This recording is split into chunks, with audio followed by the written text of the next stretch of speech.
జై గురుదేవ్. ఓం శ్రీ సాయిరామ్.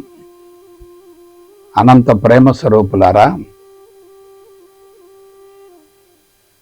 ఇంతకుముందు మీరు బోధ గురువులను గురించి, ఆ గురువుల ద్వారా ప్రపంచంలో సంభవిస్తున్నటువంటి దుష్పరిణామాలను గురించి తెలుసుకున్నారు కదా. అయితే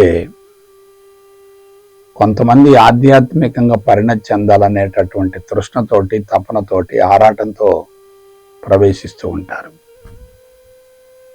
ఇక్కడ ఒక విషయాన్ని జాగ్రత్తగా అర్థం చేసుకోండి. తెలుసుకుంటూ ఉంటే ఎలా ఉంటుంది, తెలుసుకున్నది బోధిస్తూ ఉంటే ఎలా ఉంటుంది. తెలుసుకుంటూ ఉంటే ఎలా ఉంటుంది, తెలుసుకున్నది బోధిస్తూ ఉంటే ఎలా ఉంటుంది. తెలుసుకున్నది బోధిస్తూ ఉంటే ప్రావీణ్యత, నైపుణ్యం పెరుగుతాయి కదా. బోధించకుండా అలా ఉంటే ప్రావీణ్యత ఉండదు కదా, నైపుణ్యం ఉండదు కదా. బావిలో నీళ్లు తోడుతూ ఉంటే ఎలా ఉంటుంది, తోడకుండా అలా ఉంచితే ఎలా ఉంటుంది. తెలుసుకున్న దాన్ని ప్రపంచానికి అందించాలి కదా. తెలుసుకున్నది ప్రపంచానికి అందించే విధానంలో తెలియజేసేటటువంటి వ్యక్తి ఎంతో కొంత మేరకు ఉన్నతంగా ఎదుగుతాడు కదా. ఇది అందరూ తెలుసుకోవలసినటువంటి నగ్న సత్యం. కొంతమంది ప్రపంచం నుండి ఆశిస్తారు తప్ప, కేవలం ప్రచారంలో నిమగ్నం అవుతారు తప్ప, ప్రపంచంలో మార్పు వచ్చిందా రాలేదా అనే దాని గురించి ఆలోచించరు. కొంతమంది ఎలా ఉంటారు, నాకు ఈ మార్గం అవసరం, ఈ మార్గంలోకి ప్రవేశించి పరిణతి చెందాలి అనేటటువంటి తపనతో ముందుకెళ్తా ఉంటారు. అయితే కేవలం సాధన ముఖ్యమా, సాధనతో పాటు బోధన కూడా అవసరమా? కేవలం సాధనే ఉందనుకోండి, ఏమవుతుంది? పరిణతి జరగదు. సాధన, బోధన రెండు ఉంటే సత్ఫలితం వస్తుంది. ఆ బోధన ఎలా ఉండాలి? నిస్వార్థంగా ఉండాలి, సేవా తత్పరతతో ఉండాలి. కాబట్టి ఆశించి ప్రపంచంలోకి వెళ్ళేటటువంటి గురువులు గురుపీఠానికి దూరం అవుతారు. ఆశించకుండా ఆధ్యాత్మికంగా పరిణతి చెందాలనేటటువంటి తపనతోటి ప్రపంచంలోకి వెళ్ళారనుకోండి, వీళ్ళ దృష్టి దేని మీద ఉంటుంది? అంతరంగ శుద్ధి మీద ఉంటుంది కదా. అంతరంగ శుద్ధి జరగటం కోసం తప్పనిసరిగా బోధన అవసరమే. స్వచ్ఛమైనటువంటి బోధనను మించిన సాధన మరొకట్లేదు. ఆధ్యాత్మిక సేవ చేయాలి, కానీ ప్రతిఫలం ఆశించకుండా సేవ చేయాలి. ప్రతిఫలం ఆశించకుండా, పరిణతి చెందకపోయినా ప్రపంచంలో ప్రవేశించి ప్రచారం చేస్తూ ఉంటే ఆ వ్యక్తి తప్పనిసరిగా ప్రజల చేత ఆదరించబడతాడు. ఆ వ్యక్తి తప్పనిసరిగా ప్రజల చేత ఆదరించబడతాడు. వ్యత్యాసాన్ని గమనించండి. మొదటి వ్యక్తి ఆశించి ప్రచారం చేస్తున్నాడు, మరొక వ్యక్తి అంతరంగ శుద్ధి కోసం ఆధ్యాత్మిక మార్గంలో ప్రవేశించి ఎటువంటి ప్రతిఫలాన్ని ఆశించకుండా ప్రచారం చేస్తున్నాడు. తేడా చెప్పండి. ప్రతిఫలాన్ని ఆశించే వ్యక్తి ముఖం ఎలా ఉంటుంది? ఎటువంటి ప్రతిఫలాన్ని ఆశించకుండా తెలుసుకున్న దాన్ని బోధిస్తూ అంతరంగ శుద్ధి మీద దృష్టిని కేంద్రీకరించేటటువంటి వ్యక్తి ముఖం ఎలా ఉంటుంది? పరిణతి చెందకుండా ప్రపంచంలో ప్రవేశించే వ్యక్తి ప్రజల్ని మభ్యపెడతాడు, డైవర్ట్ చేస్తాడు, మిస్గైడ్ చేస్తాడు. అందువల్ల అతను తీసుకున్నటువంటి ప్రతిఫలం సద్వినియోగపడలేదు కాబట్టి చెడు కర్మ ఫలాన్ని మోస్తాడు. ఎవరైనా ఆధ్యాత్మిక మార్గంలో ప్రవేశించి గురువుగా గురుపీఠను అధిరోహించి 3 సంవత్సరాలు సాధన చేసిన తర్వాత కూడా, ప్రచారం చేసిన తర్వాత కూడా అతనిలో జబ్బులు పోలేదంటే అందుకు మూల కారణం అది చెడు కర్మ ఫలమే కదా. జబ్బులు ఉన్నాయంటే తప్పనిసరిగా చెడు కర్మ ఫలమే కదా. జబ్బులు లేకపోతే అది తప్పనిసరిగా అతనికి ఉపయోగపడుతున్నట్లే కదా. కొంచెం ఆలోచించండి. ఆధ్యాత్మిక మార్గం పట్ల విశ్వాసంతో ఆ మార్గం ద్వారా పరిణతి చెందాలనేటటువంటి తపనతోటి సంస్కార శుద్ధి మీద దృష్టిని కేంద్రీకరించి ఆధ్యాత్మిక ప్రచారం చేస్తూ ఉండేటట్లయితే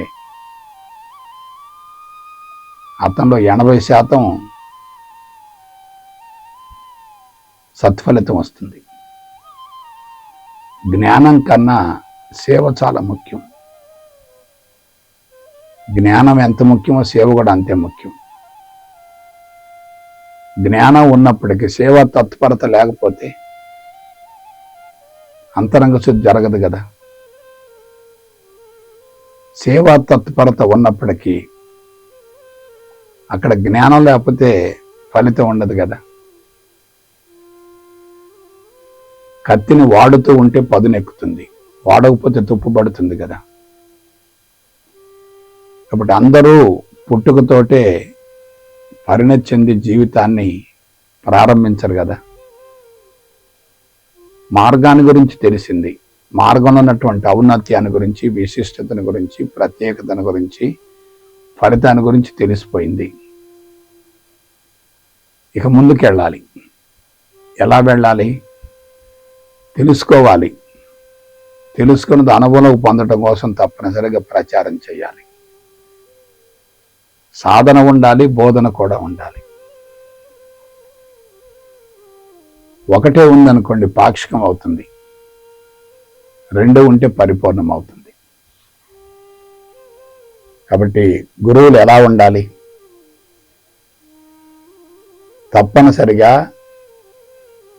పరిణతి చెందాలి అనేటటువంటి భావంతో సంస్కార సిద్ధి కోసం పరితపిస్తూ ఆరాటపడుతూ ప్రచారాన్ని కూడా సాధనగా మార్చుకుంటే అతని జీవితం తప్పనిసరిగా నందనవనం అవుతుంది కదా. ఇది అందరూ తెలుసుకోవలసినటువంటి నగ్న సత్యం. నేను ఆధ్యాత్మిక మార్గంలో ప్రవేశించాను. ఎందుకు ప్రవేశించాను? కేవలం జబ్బులు తగ్గించుకోవాలనేటటువంటి భావంతో ప్రవేశించాను. ప్రవేశించిన తర్వాత నా జబ్బులు తగ్గకపోగా ఇంకా పెరిగినాయి కదా. అందుకు మూల కారణం ఏంటి? అందించినటువంటి విధానంలో అశాస్త్రీయత ఉంది. అశాస్త్రీయ విధానాలను అనుసరిస్తే ఏమవుతుంది? సత్ఫలితం రాకపోగా ఇంకా బలహీనపడే అవకాశం ఉంది కదా. అప్పుడు నాలో అన్వేషణ మొదలైంది. ఏమిటా అన్వేషణ? మార్గం మంచిదే, అందించేటటువంటి విధానంలో ఎక్కడో పొరపాటు జరుగుతుంది. అందులో నేను కూడా గురూజీనై ఆధ్యాత్మిక ప్రచారం చేస్తూ అంతరంగ శుద్ధి గావించుకొని ఆరోగ్యాన్ని పొందాలనేటటువంటి ఒక బలమైనటువంటి ఆశయంతో నేను ప్రచారానికి పూనుకున్నాను. సంస్థను స్థాపించాను. ఆ సంస్థను స్థాపించడానికి మూల కారణం ఏంటి? నేను ఆధ్యాత్మికంగా ఎదగాలి. ఈ భావనతోటే నేను సంస్థను స్థాపించాను. కానీ సంస్థ ఏమైంది? నా ఆశయం, నా సంకల్పం, నా దృక్పథం ఒక రకంగా ఉంది. నేను తయారు చేసినటువంటి గురువుల యొక్క ఆలోచన విధానం మరొక రకంగా ఉంది. వాళ్ళు కేవలం బోధ గురువులు అయ్యారు. నేనేమిటి? స్వశక్తితోటి, స్వయం కృషితోటి ఆధ్యాత్మిక మార్గాన్ని గురించి అన్ని కోణాల నుండి లోతుగా పరిశోధన చేసి జీవితానికి అన్వయించుకుంటూ ముందుకెళ్ళాను. ప్రత్యేకించి 4 వేదాల సారాంశాన్ని ఆధారంగా చేసుకుని సత్యదర్శనం ఆత్మస్థితి కోర్సును రూపొందించడంతో నా జీవితం సమూలంగా మారిపోయింది. ఎందుకంటే ఋషులు అందించినటువంటి ఆత్మజ్ఞానం అనేది ఉపనిషత్తులలో భద్రపరచబడింది. ఉపనిషత్తుల సారాన్ని విస్మరించి ఏమి తెలుసుకున్నా సరే అది మొత్తం బొడుదలు పోసిన పన్నీరే. నేను ఉపనిషత్తుల సారాన్ని ఆధారంగా చేసుకుని కోర్సులు రూపొందించాను. అది కూడా ఎట్లా, ఏ పుస్తకాలు చదవకుండా, ఏ గురువుని ఆశ్రయించకుండా, ఎక్కడ సమాచారాన్ని సేకరించకుండా, ఎవరి మీద ఆధారపడకుండా, మౌనంలో ఉంటూ, ఏకాంతంగా ఉంటూ, ఒంటరిగా ఉంటూ ఆ జ్ఞానాన్ని బహిర్గతం గావించాను. వేరే వాళ్ళ యొక్క అనుభవం అయితే, వేరే వాళ్ళ జ్ఞానం అయితే అది బారోడ్ నాలెడ్జ్ అవుతుంది. అంతరంగం నుండి లావాలాగా ఉప్పొంగింది అనుకోండి, దట్ బికమ్స్ ఒరిజినల్ నాలెడ్జ్. ఋషులు అందించింది సత్యవంతమైనటువంటి జీవన విధానం. ఆ విధానం అంతా కూడా ఉపనిషత్తులలో భద్రపరిచింది. ఉపనిషత్తులను ఋషి ప్రోక్తాలు అంటారు. ఆ ఋషి ప్రోక్తాల్లో ఉన్నటువంటి సమాచారాన్ని అప్పటికిప్పటికి ఎప్పటికి కూడా ఎవరు మార్చలేకపోయారు కదా. కాబట్టి కీలకమైనటువంటి అంశం ఏంటంటే, బోధించటం అనేది తప్పనిసరిగా అవసరమే, కానీ పరిణతి చెందాలి అనే భావంతో బోధించటం వేరు, పరిణతి చెందకుండా ప్రపంచంలోకి వెళ్ళి బోధించడం వేరు. పరిణతి చెందకుండా ప్రపంచంలోకి వెళ్ళి బోధిస్తూ ఉంటే శక్తి హరించుకుపోతుంది. పరిణతి చెంది అనుభవాన్ని పొంది సత్యవంతంగా ప్రపంచానికి అందించేటట్లయితే శక్తి విపరీతంగా పెరుగుతుంది కదా. కాబట్టి ఏం జరుగుతుంది? అనుభవించకుండా బోధిస్తున్నారు. అనుభవాన్ని పొందాలన్న తపన లేకుండా బోధిస్తున్నారు. బోధించే వాళ్ళలో అసంతృప్తి ఉందనుకోండి, అందుకునే వాళ్ళు కూడా అదే తరహాలో ఉంటారు కదా.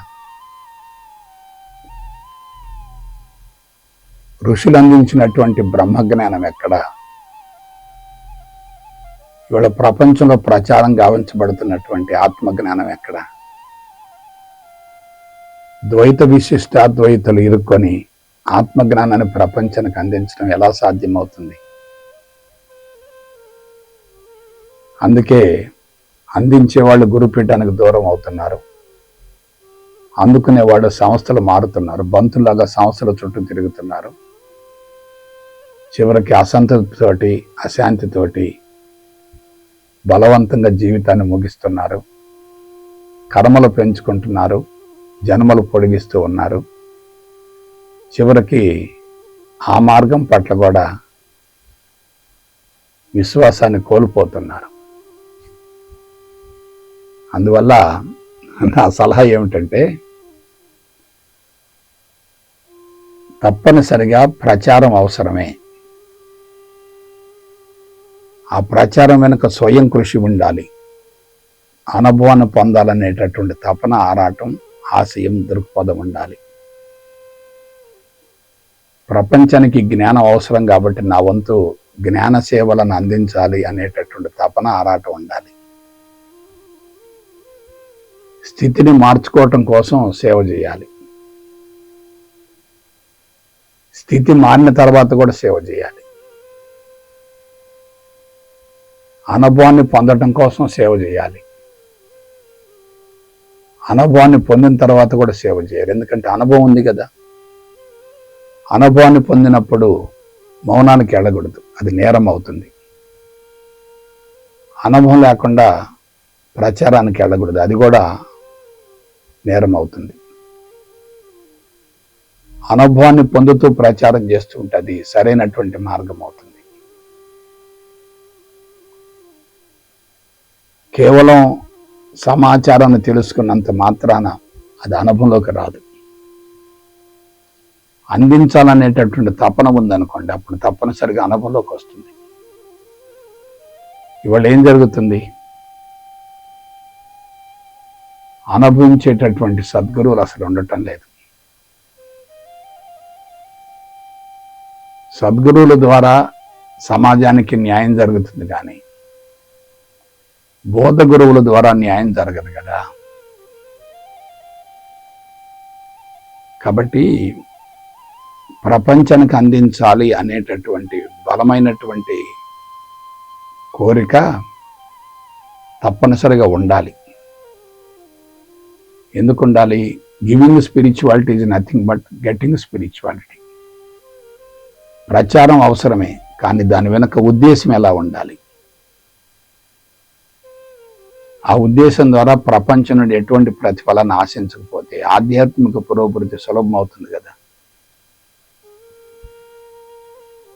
నువ్వు నిస్వార్థంగా ప్రచారం చేస్తూ ఉంటే నీ అవసరాలు తీర్చడానికి అందరూ మనస్ఫూర్తిగా ముందుకు వస్తారు కదా. కాబట్టి తప్పనిసరిగా ప్రచారం ఉండాలి. ఎందుకు ఉండాలి? నీ పురోభివృద్ధి కోసం ప్రచారం ఉండాలి, సమాజ ఉద్ధరణ కోసం ప్రచారం ఉండాలి.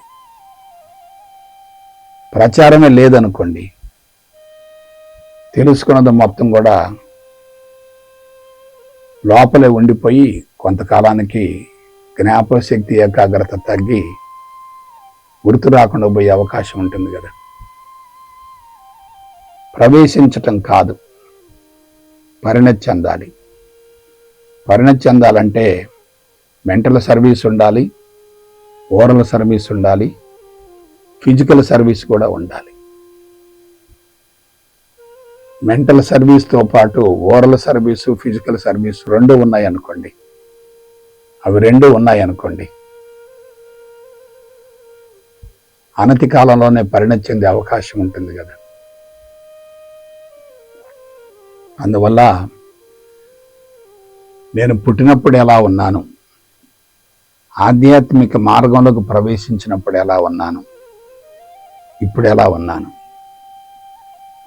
నేను అనుసరించినటువంటి విధానం ద్వారా నాకు ఎటువంటి లబ్ధి కలిగింది అనేది నాకు తెలిసిపోయింది కదా. తెలుసుకోవటం మొదటి దశ, అనుభవం పొందటం రెండవ దశ. అనుభవం పొందాలంటే తప్పనిసరిగా సాధన చేయాలి, ప్రచారం కూడా చేయాలి. సాధన లేకుండా ప్రచారం చేస్తే ఎట్లా? సాధన ఉన్న ప్రచారం లేకపోతే ఎట్లా? నాకు తెలిసినంత వరకు నిస్వార్థమైనటువంటి ఆధ్యాత్మిక ప్రచారమే స్వచ్ఛమైనటువంటి సాధన అవుతుంది.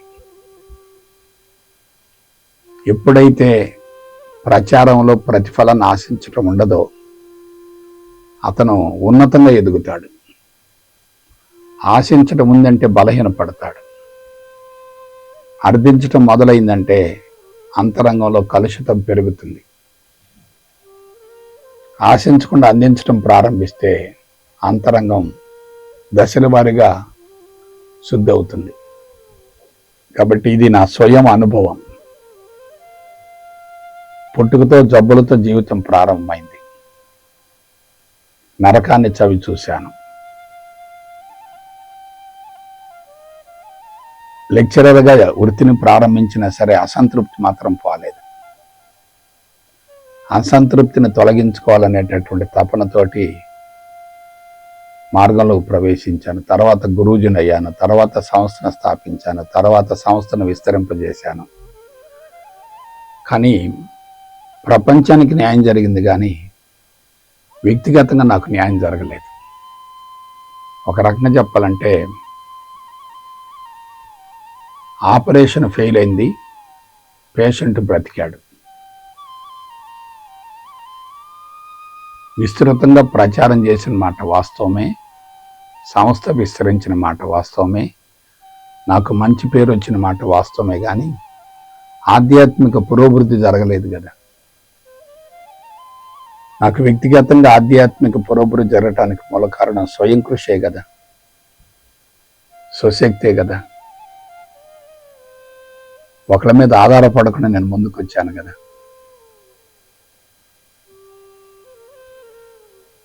కాబట్టి కీలకం ఎక్కడుందో మీరు ఆలోచించుకోండి. కీలకం ఎక్కడుంది? టీచింగ్ ముఖ్యం కాదు. ఆ టీచింగ్ ద్వారా అంతరంగం శుద్ధి జరగాలి. అంతరంగ శుద్ధి జరుగుతుంది అనుకోండి, టీచింగ్ అంతా మనకు వరం అవుతుంది. అంతరంగ శుద్ధి జరగకపోతే టీచింగ్ మొత్తం కూడా బూడిదలో పోసిన పన్నీర్ అవుతుంది. అహంకారం పెరుగుతుంది, నాకు అంతా తెలుస్తుంది అనేటటువంటి భావన పెరుగుతుంది. ఒక దశకి పోతే ఆధ్యాత్మిక అహంకారం, జ్ఞాన మదం, గర్వం కూడా పెరిగే అవకాశం ఉంది. అటువంటి వ్యక్తులు కొంతకాలమే గురుపీఠ మీద రాణిస్తారు, కానీ తర్వాత తప్పనిసరిగా శిక్ష ఉంటుంది.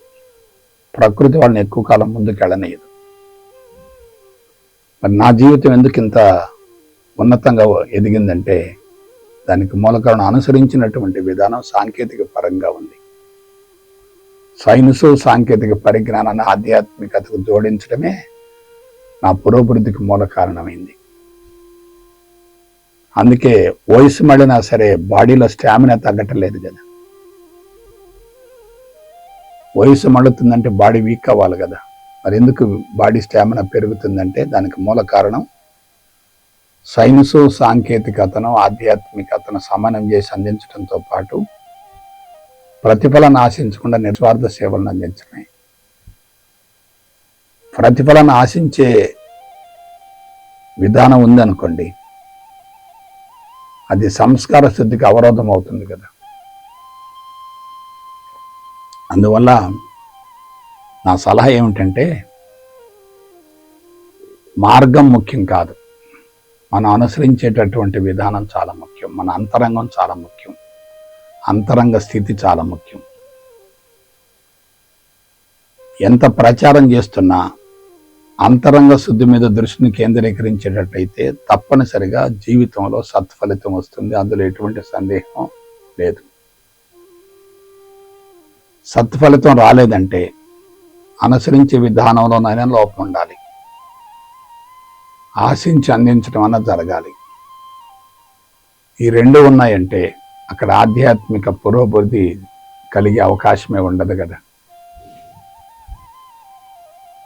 అందువల్ల అందరూ కూడా